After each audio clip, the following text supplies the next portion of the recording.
혹시 당신의 삶에서 무언가가 부족하다는 느낌을 받아본 적이 있나요?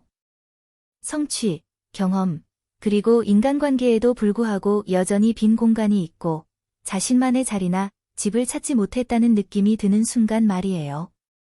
이런 감정은 혼란스럽고 심지어 좌절감을 줄 수도 있지만 동시에 영적인 부름일 수도 있습니다. 이 영상에서는 이런 감정이 무엇을 의미할 수 있는지 탐구해 보려고 합니다. 의미 있는 관계와 영혼의 동반자, 소울메이트의 차이, 그리고 불완전함의 느낌이 당신의 내면적 탐구를 반영할 수 있는지에 대해 이야기할 것입니다. 또한 같은 감정을 경험한 사람들의 실제 사례도 나눌 예정입니다. 끝까지 시청하며 진정으로 찾고 있는 것이 무엇인지 그리고 그것에 어떻게 가까워질 수 있을지 함께 생각해 보세요. 무언가가 부족하다는 느낌은 우연이 아닙니다. 많은 영적 전통에 따르면 그것은 더 깊은 무언가를 찾으라는 영혼의 부름일 수 있습니다. 당신의 목적, 영적 연결, 또는 심지어 당신의 소울메이트일 수도 있습니다. 영적 관점에서 집은 항상 물리적인 장소가 아니라 소속감과 깊은 연결의 느낌입니다. 만약 그 연결을 찾지 못했다는 느낌이 든다면 그것은 더 큰 목적을 공유할 누군가나 무언가를 찾고 있다는 신호일 수 있습니다. 심리학적으로 보면 이런 불완전함은 의미를 찾으려는 탐구를 반영할 수도 있습니다. 어쩌면 당신은 아직 발견하지 못한 더 큰 무언가를 위해 운명 지어졌을지도 모릅니다. 그리고 어떤 경우에는 그 탐구 자체가 자기 이해와 개인적 성장을 향한 길일 수 있습니다. 잘 알려진 예는 먹고, 기도하고, 사랑하라의 저자인 엘리자베스 길버트입니다. 참고로 이 책이나 영화를 추천드립니다. 엘리자베스는 실패한 결혼과 개인적 의미에 대한 강렬한 탐색 끝에 자신을 치유하고 찾기 위해 전 세계를 여행했다고 공개적으로 밝혔습니다. 이 과정에서 그녀는 영적 깨달음을 경험하고 내면과 연결되는 법을 배운 후 사랑을 다시 찾았습니다. 나중에 그녀는 조제 누네스, 책에서는 펠리페로 불림라는 남자를 만났습니다. 그는 그녀의 삶의 비전을 공유하며 깊고 의미 있는 관계를 형성했습니다.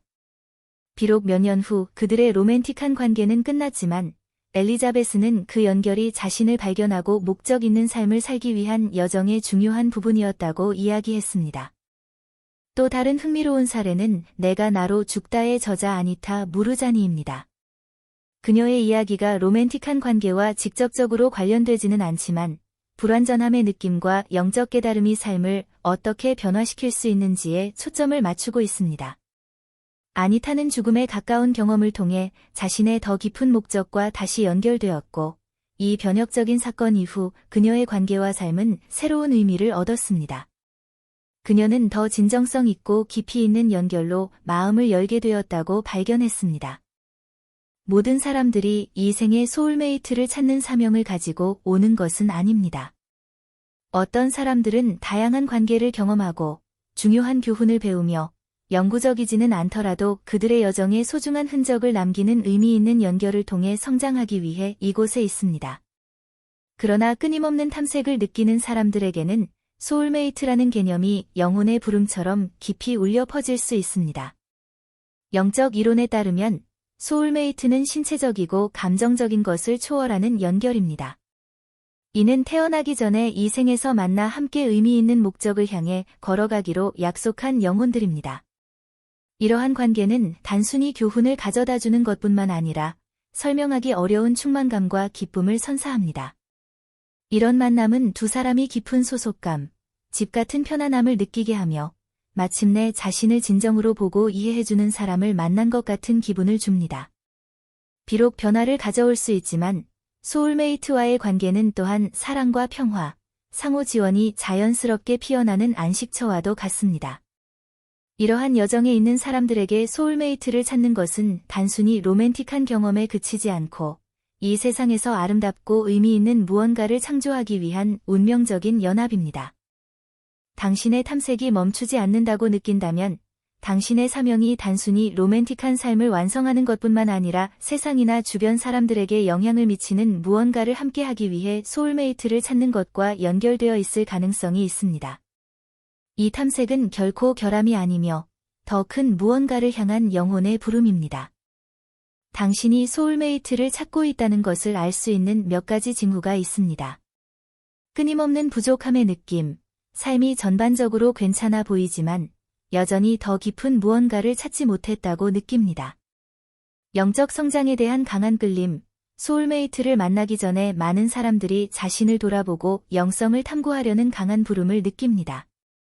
동시성이나 신호를 자주 경험, 꿈이나 직감, 혹은 일상에서 중요한 누군가가 다가오고 있다는 느낌을 주는 신호를 받을 수 있습니다. 과거 관계와의 단절감, 이전의 관계들이 실용적이거나 일시적인 것처럼 느껴졌으며 당신이 진정으로 원하는 강렬하고 변화를 가져오는 연결은 아니었다고 생각합니다. 이 여정을 걷고 있다면 소울메이트나 당신의 목적을 찾는 것은 외부의 무엇에 달려있는 것이 아님을 기억하세요. 모든 것은 당신 내부에서 시작됩니다. 감정적 장애물을 해소하고 자기 이해를 깊게 하는 것은 삶에서 가장 깊은 연결을 열기 위해 필수적입니다. 첫 번째 단계는 항상 우리 내면에서 작업하여 가장 진정한 자신의 모습이 되는 것입니다. 이 여정을 함께 해주셔서 감사합니다. 이 영상이 마음에 드셨다면 좋아요를 눌러주시고 멘츠 인콰이터즈, 호기심 많은 마음들에 구독하시고 알림벨을 켜서 삶의 위대한 신비를 계속 탐구해보세요. 다음 영상에서 만나요.